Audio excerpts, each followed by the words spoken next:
설 연휴 이후 코로나19 확산세가 심상치 않습니다.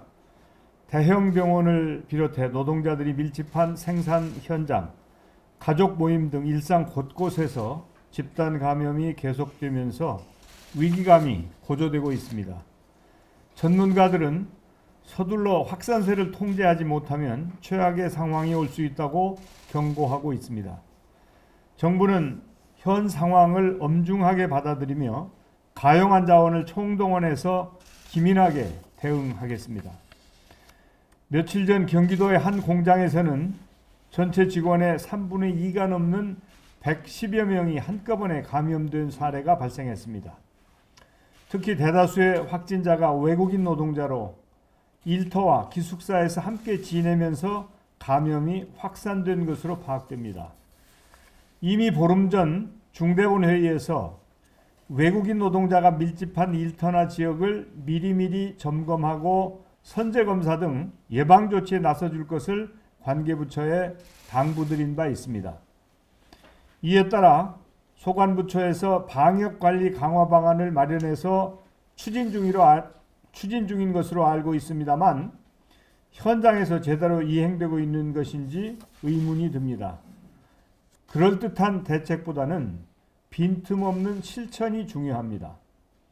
이번에 집단 감염이 발생한 공장에서 일하고 있던 외국인 노동자 거의 대부분은 불법 체류 상태였다고 합니다. 관계 당국에서 이런 실태조차 제대로 파악하지 못하고 있었다는 점은 정부로서 매우 뼈아픈 대목입니다.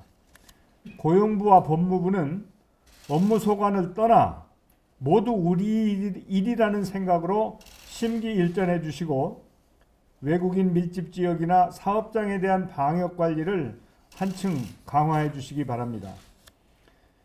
1년 전 이맘때 우리는 대구 경북에서 심각한 위기 상황을 맞았습니다.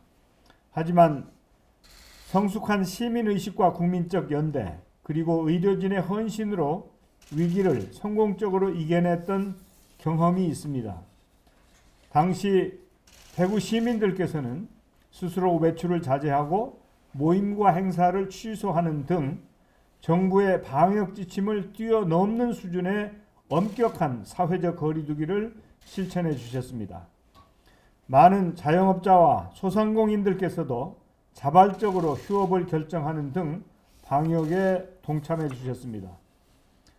이번 주부터 자율과 책임 방역을 시행한 지 며칠 지나지 않아 확진자가 늘면서 많은 국민들께서 걱정하고 계십니다만 자영업자들 사이에서 방역 수칙을 스스로 실천하려는 노력이 시작되고 있어 희망적입니다.